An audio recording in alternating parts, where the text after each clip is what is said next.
ये मैंने कपड़े उतारे, अब ये मैंने हाथ में पकड़ा, अब चालू हो गया। 21, 22, 23, 24, 25, 26, 27, 28। हाँ, आराम मिल गया। ये चीज़ जो मैंने अभी गिनती सुनाई है ना, आप मुझे पता है क्या सोच रहे होंगे, वो चीज़ नहीं है। ये मैं वो कहना चाहता हूँ कि यूपी ट्रिपल एस सी हमारी जो उम्र खा गया है ना, 18 से लेकर 26-26 साल के हो गए, 28-28 साल के हो गए हैं। न तो कभी लड़कीबाजी की, न लड़की पटाई, न पिक्चर देखने गए, न मोमोज खाया, न चाउमीन खाए, न गोलगप्पे खाए, न अच्छा पहना, न अच्छा खाया, न अच्छा कहीं घूमे। पढ़ाई में दिमाग रहा, पढ़ते रहे, कुछ सोचा नहीं इसके अलावा। फिर भी हमारे साथ इतना अन्याय किया है। भगवान है नहीं क्या? अगर भगवान है और वो मुझे सुन रहा है आज, तो मैं उससे एक सवाल करना चाहता हूँ, हम लोगों ने क्या बिगाड़ा था?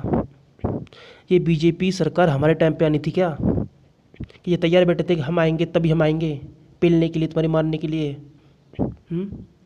और हम साला ऐसा आयोग बना देंगे कि वो तुम्हारी ढंग से लेगा। हैं यार, हम इनकी किस किस को लेके भाग गए? डिप्लोमा का छात्र इनकी औरत को लेके भाग गया कि हाँ भाई याद आ गया।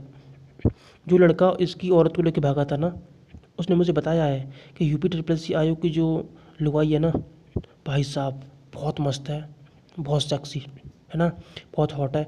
तो वो कह रहा था जब मैं उसे देखता हूँ ना, बिल्कुल शरीर में झंझनाहट हो जाती है, मतलब करंट सा आ जाता है, इसलिए लेके भागा था। ठीक है, अब उसी की दुश्मनी ये निकाल रहा है आयोग। इसके ऊपर हाथ है सीएम का कि पेपर करवाना नहीं है इनका, कुछ भी कर लो। और 16 वाले तो 18 वाले को कोई दिक्कत नहीं है। 18 वाले जो बच्चे हैं उनका फार्म, मतलब उनका जो पेपर बाद में होगा निश्चित है। ठीक है, पहले हुआ 16 वालों का। अब 16 वालों के लिए समस्या ये है, अगर मान लो पेपर ये पीट का ये पेपर 20 अगस्त को है और अचानक से डेट आ जाती है सितंबर में, 16 वाला पेपर लग गया। ठीक है, तो 18 वालों को कोई दिक्कत नहीं है, उनको टाइम मिल जाएगा 2 महीने का पीटी के बाद, तो वो तो अपना पीटी की तैयारी करते रहे 18 वाले, कोई दिक्कत नहीं है। लेकिन दिक्कत कहाँ पे है? दिक्कत है 16 वालों के लिए। भैया वो क्या करें? वो तो कहीं के नहीं छोड़े। अब वो डिसाइड नहीं कर पा रहे हैं भैया टेक्निकल पढ़ें कि जो आधा अधूरा सिलेबस पीटी का दे रखा है, ठीक है, जिसका सिर पैर नहीं है, उसको उसमें ध्यान दें। और क्या गारंटी है कि पीटी के बाद वैकेंसी कन्फर्म है आ जाएंगी? और 4 साल से मरा रहे हैं 16 वाले इस पीटी इसके जेई के चक्कर में, टेक्निकल पढ़ते पढ़ते परेशान हो लिए हैं, भूलते हैं, याद करते हैं। और 5 साल की मेहनत अगर लास्ट टाइम पे गलत डिसीजन ले लिया है, डिसीजन नहीं ले पा रहे हैं बहुत लड़के कि क्या करें, तो क्या करें? अगर डिसीजन थोड़ा गलत हो गया, मान लो पीटी में लग गए और पेपर आ गया, तो बर्बाद हो जाएंगे, कहीं के नहीं रहेंगे। ऐसी कंडीशन में क्या करना चाहिए 16 वालों के लिए, बताओ? सरकार को सोचना चाहिए, आयोग को सोचना चाहिए यार, हम ऐसा क्यों कर रहे हैं? अगर तुम डेट दे दोगे अभी, 6 सितंबर में 16 वाला पेपर है, तो तैयारी कर लेंगे क्या? हैं? नहीं कर पाएंगे। उसमें बस निकलेगा उसी के बच्चे का एग्ज़ाम जो शार्प माइंड का होगा, बहुत तेज़ चीज़ों को कवर कर लेता होगा। भाई अधिकतर बच्चे तो मीडियम होते हैं, इनका माइंड थोड़ा स्लो काम करता है। हम्म? कैसे होगा यार से सब? टेक्निकल भी भूलते बहुत जल्दी हैं, कैसे याद होंगी सारी चीज़ें, कैसे कवर करेंगे? तो यार मेरा तो एक ही सजेशन है आपको, जो भी 16 वाले हैं, देखो ये जो टाइम चल रहा है ना यार, बहुत सेंसिटिव टाइम चल रहा है, मतलब एक डिसीजन आपकी लाइफ को ख़राब कर सकता है यार। समझ में आ रहा है? तो सोच समझ के बहुत धैर्य के साथ ठंडे दिमाग से डिसाइड करो कि करना क्या है।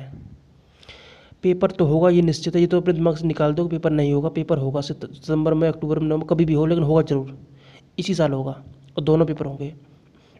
जब पेपर इसी साल होगा, ठीक है, इसका आपको अपडेट आपको 2 दिन पता चल जाएगा आयोग जाने के बाद, या फिर कोर्ट केस के अपडेट के बाद आपको पता चल जाएगा पेपर कब है।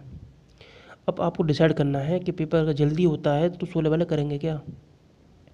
देखो मैं आपको एक सजेशन दे रहा हूँ, हर एक इंसान की, हर एक स्टूडेंट की एक लिमिट होती है, जो उसने की बाउंड्री लाइन कहते हैं उसको, कि भाई ठीक है हमारी इतनी बाउंड्री लाइन, इतनी लिमिट है, हम इतना पढ़ सकते हैं बस।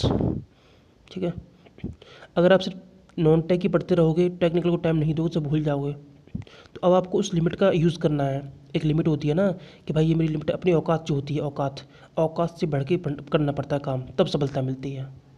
ठीक है। अब देखो ये जो टाइम चल रहा है सबका डिसीजन सेम ही होगा, सब पीईटी में लगे होंगे, ठीक है। लेकिन जो अब यहाँ पे औकात कैसे पता चलेगी? औकात उसकी पता चलेगी जो अपनी औकात से बढ़ के, मतलब पीईटी को भी पढ़े और टेक्निकल को भी पढ़े। इसे बोलते हैं अपनी लिमिट को क्रॉस करना। समझ में आ रहा है?